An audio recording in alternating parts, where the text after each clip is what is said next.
Se você pegar a Bíblia, logo vai encontrar o personagem principal, Deus. Ele aparece na primeira frase. Ainda na primeira página você encontra os seres humanos. E aí estão eles, os dois personagens principais da Bíblia, Deus e os seres humanos no palco do mundo. Bem, não exatamente. Na Bíblia existem muitos outros personagens além dos seres humanos e Deus. Quais? Figuras chamadas de Elohim nas escrituras hebraicas. Anjos, Satanás, demônios, elas estão em toda a história. Certo, seres espirituais. Sinceramente, eu nunca soube direito o que fazer com eles. É tudo meio estranho. Infelizmente, quase todos os nossos conceitos modernos sobre esses seres são baseados em graves mal-entendidos. Certo. Então vamos falar sobre os seres espirituais na história da Bíblia. A primeira coisa que devemos fazer é entender como os autores da Bíblia viam o mundo.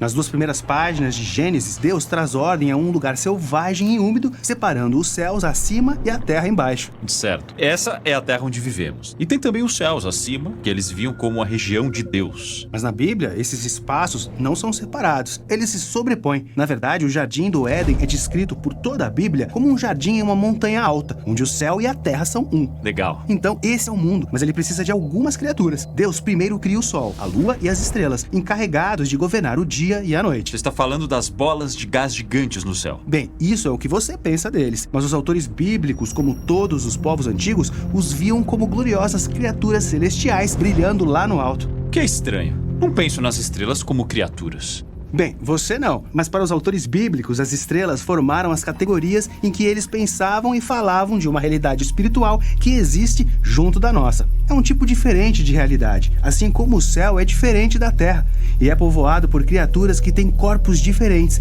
brilhantes e espirituais. Ok, então quase todas as culturas antigas, incluindo os israelitas, pensavam que as estrelas eram seres divinos. Mas os autores bíblicos deixavam claro que esses seres não são Deus. Ao contrário, eles são imagens de Deus. A glória e o status deles são um reflexo da glória e do status do Criador. E eles existem para servir os propósitos dele. Então as estrelas simbolizam seres que são como a equipe celestial de Deus. Certo. Agora vamos voltar, porque depois de nomear o exército celestial, Deus também nomeou outro tipo de criatura. Os seres humanos. Sim, em hebraico eles são chamados de Adã, que parece o som da palavra hebraica para terra, porque é disso que eles são feitos. Então governantes gloriosos em cima e sapiens cabeludos embaixo. Mas é aqui que vem a grande virada. Deus chama os simples seres humanos para governarem toda a criação. Ele os convida a superar suas origens terrenas e compartilhar da glória de Deus como seus parceiros. Deus quer governar o mundo por meio dos seres humanos, não dos seres espirituais. Exatamente. Foi assim que o poeta do Salmo 8 entendeu a história de Gênesis. Ele olha para essas estrelas e diz: o que é o ser humano para que penses nele?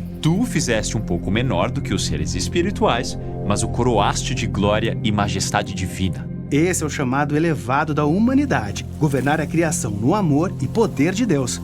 Muito legal. Mas nem todos estão felizes. Somos apresentados a um ser espiritual que não quer que os seres humanos governem. Então, ele os leva a pensar que podem conseguir o poder divino do jeito deles. Eles são enganados e aproveitam a oportunidade. São expulsos da montanha do Éden, exilados para vagar pela terra e voltar ao pó. Essa serpente é uma má notícia. Sim, ao continuar lendo, você descobre que ela é parte de uma rebelião espiritual que segue os seres humanos fora do Éden e as coisas pioram a partir dali. Os seres humanos ainda desejam governar, então começam um projeto novo. Na Bíblia, ele é chamado de Babilônia. É o anti-Éden, onde os rebeldes seres humanos e espirituais se unem para elevarem a si mesmos a sua glória anterior. Então, com tudo isso em mente, podemos ver o elenco completo de personagens que encontramos na história bíblica.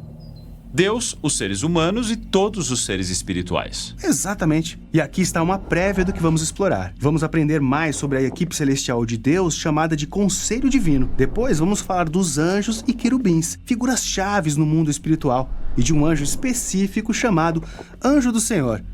Também vamos olhar para os seres espirituais rebeldes relacionados a Satanás e aos demônios. Por fim, vamos ver como toda essa história leva a Jesus, aquele que vence o mal e reconcilia os céus e a terra, para que uma nova humanidade possa ser parceira de Deus.